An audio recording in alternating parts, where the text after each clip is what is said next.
አዲስ አድርገኝ ዛሬም አሮጌ ነኝ ቃልና ተግባሬ አንስማማም ያለኝ። የእግዚአብሔር ሰላምታ ለሁላችሁም ድረስ። እንዴት ናችሁት ወንድሞቼ? እኔ በጣም ደህና ነኝ። እግዚአብሔር የተመሰገነ ይሁን። የቅድስት ድንግል ማርያም ልጅ እንግዲህ የአሜሪካና እስራኤል ጥቃት አሁንም በኢራን ላይ ቀጥሏል። ኢራንም መልሶ ማጥቃቷን ቀጥላለች በገልፍ ስቴትስ ላይ እንዲሁም በእስራኤል ላይም በአሜሪካ የጦር ቤዞች ላይም ማለት ነው። አሁንም ጦርነቱ ተቀጣጥሎ ያለበት ሁኔታ ላይ ነው ያለ ነው። በደቡባዊ ኢራን ኩዜስታን ግዛት 2 የፔትሮሚካል ፋብሪካዎች መመታታቸው ነው እንግዲህ የተዘገበው። አንድ ሰው በቡሼር የኒውክሌር ጣቢያ ላይ በተደረገ ጥቃት እንደተገደለ ነው የተነገረው።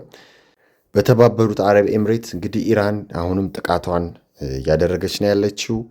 ከ23 በላይ ባለስቲክ ሚሳይሎች፣ 56 ድሮኖች ኢንተርሴፕት እንደተደረጉ ነው የተነገረው ማለት ነው። ኢራን 2 የአሜሪካ የጦር አውሮፕላኖችን መትታ ጥላለች። የመጀመሪያው በኮግሊዬ እና ቦየር አህመድ ግዛት መውደቁ ነው የተነገረው። ሌላኛው ደግሞ በባህረ ሰላጤው አካባቢ ወድቋል። 2 አብራሪዎች እንግዲህ ሬስኪውድ እንደሆኑ የተነገረው፣ አንዱ ደግሞ እንደጠፋ ነው የተገለጸው ማለት ነው። አሜሪካኖችም እየፈለጉት ነው ያሉት። እንዲሁም ደግሞ ኢራንም ይህንን አብራሪ ያገኘ እሸልማለሁ ብላለች ማለት ነው። እስራኤል እንግዲህ ሊባኖስን ወራ ነው የምትገኘው። ድልድይም ተመቷል።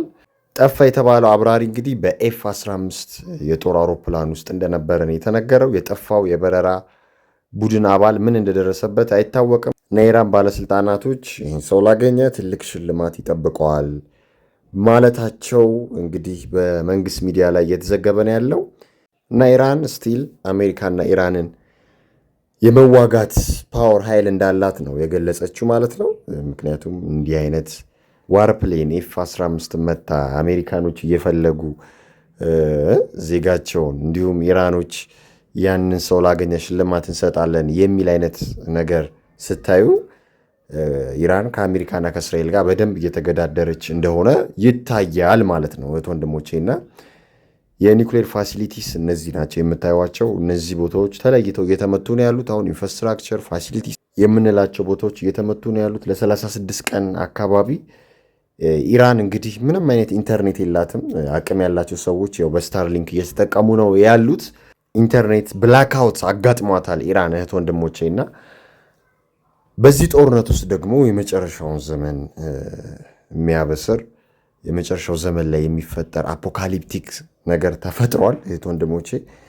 ይህም ጦርነት የመጨረሻው ዘመን አንድ አካል እንደሆነ ተነጋግረናል በመረጃና በማስረጃ። እንግዲህ እነ አውስትራሊያ እነ ግሪክ ወይም ግሪስ፣ አፍሪካም ጨምሮ ሊቢያ፣ ሌሎችም ሀገራቶች በደም ወይንም ደግሞ በቀይ ከለር ተውጠዋል ማለት ነው። በጣም በሚገርም ሁኔታ የአቧራ አውሎ ንፋሶች ነው ይህንን ምክንያት የፈጠሩት የሚል ያው ሳይንሱ መላምት ሰጥቷል። ያው ሳይንስ መቼ ሲሆን ነገር ሲፈጠር አስተያየት መስጠት አያቆምም።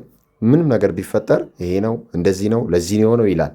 ምክንያቱም ሳይንስና ስፒሪቹዋል የተለያየ ነገር ስለሆነ የሆነ ሰዓትም ደግሞ ይገጥማል። በእርግጥ ሳይንስ መጥፎ ነው እያለን ሳይሆን ግን ደግሞ ለመጣውም ነገር ሳይንሳዊ ምክንያት ስለሚሰጡት በዛይን እንዲታይ ሲደረግ ደግሞ ይበልጥ ስፒሪቹዋል ቪው እንዲቀንስ ሰው እንዳይነቃ ይሆናልና ነቃ ብሎ ዘመኑ መዋጀት መከታተል አስፈላጊ ነው።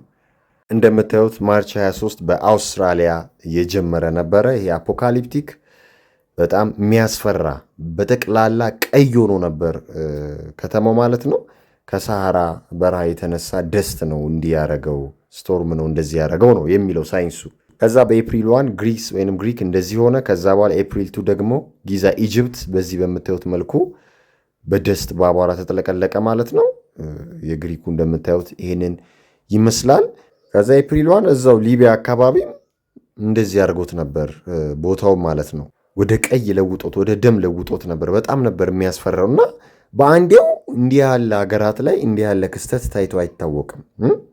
በጣም ያስፈራል። ማሲቭ የሆነ ግዙፍ የሆነ ደስት ነው ወደ ስትሮም ተቀይሮ ሰማይ ላይ ሄዶ ምናምን ቀይ ከለር ሰርቶ እንግዲህ ኢማጂን እና የሚገርም ነው። አልጄሪያ በቃ ሞሮኮ፣ ሞሪታኒያ ከአፍሪካ ማለት ነው። ከዛ ውጭ ደግሞ እነ ግሪክ እነ አውስትራሊያ ተመልከቱ እንግዲህ በጣም የሚገርም ነውና ፍሮም ደ ስካይ ይህን ይመስላል የሚሉት፣ ፍሮም ደ ግራውንድ ደግሞ ይህን ይመስላል። በጣም ትልቅ ዎል ሰርቶ ነበር፣ የደስት ዎል ማለት ነው። ዋል ኦፍ ሳንድ ነው እንደውም ያሉት፣ የአሸዋ ማለት ነው ግንብ።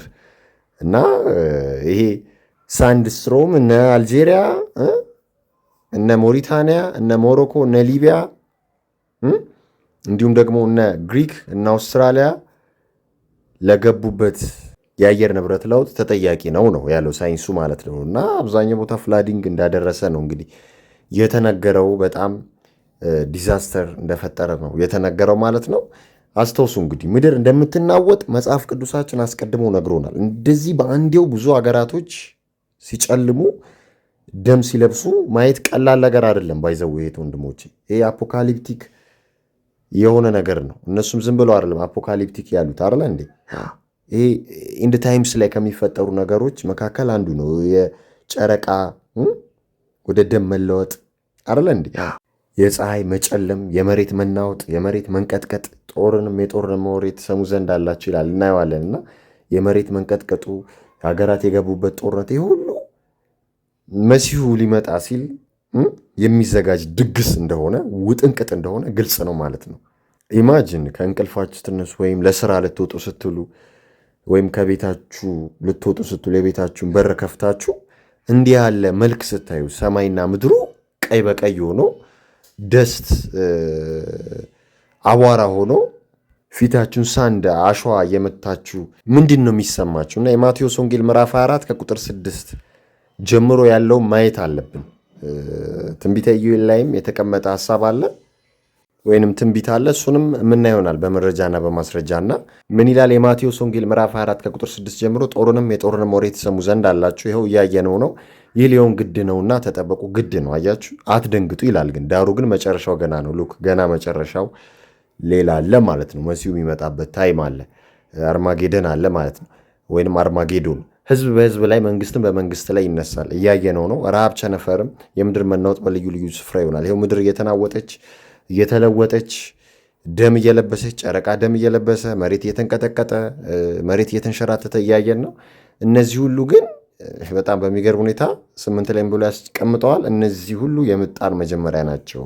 ሉክ ስለዚህ ለዋናው ነገር መዘጋጀት አለባችሁ ሁሌ የምላችሁ በደይ ሰበን። ለዚህ ነው በጽናት እንድናልፈው እሱን ዘመን ብርታት ያስፈልገናል። ከቅድስት ድንግል ማርያም ልጅ ከሆነ ከጌታችን ከመድኃኒታችን ከኢየሱስ ክርስቶስ ዘንድ ማለት ነውና ደግሞ መሲሁ መጥቶ የሚያስጨንቅበት ጊዜ ይመጣል። ያ ጊዜ ነው እንግዲህ አሁን ይሄ ገና ነው የተባለው ማለት ነውና ትንቢተ ኢዩኤል ምዕራፍ 2 ከቁጥር 31 ጀምሮ ደግሞ እንዲህ ይላል። ታላቁና የሚያስፈራው የእግዚአብሔር ቀን ሳይመጣ ፀሐይ ወደ ጨለማ ጨረቃም ወደ ደም ይለውጣል። ስለዚህ ወደ ጨለማ ውስጥ፣ ወደ ደም ውስጥ፣ ወደ ቀይ ከለር ውስጥ እንደምንገባ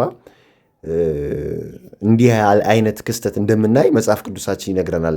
እንዲህም ይሆናል፣ የእግዚአብሔር ስም የሚጠራ ሁሉ ይድናል። ዩሲ እግዚአብሔርም እንደተናገረ በጽዮን ተራራና በኢየሩሳሌም መድኃኒት ይገኛል። ደግሞም እግዚአብሔር የጠራቸው የምስራች የሚሰብክላቸው ይገኛሉ።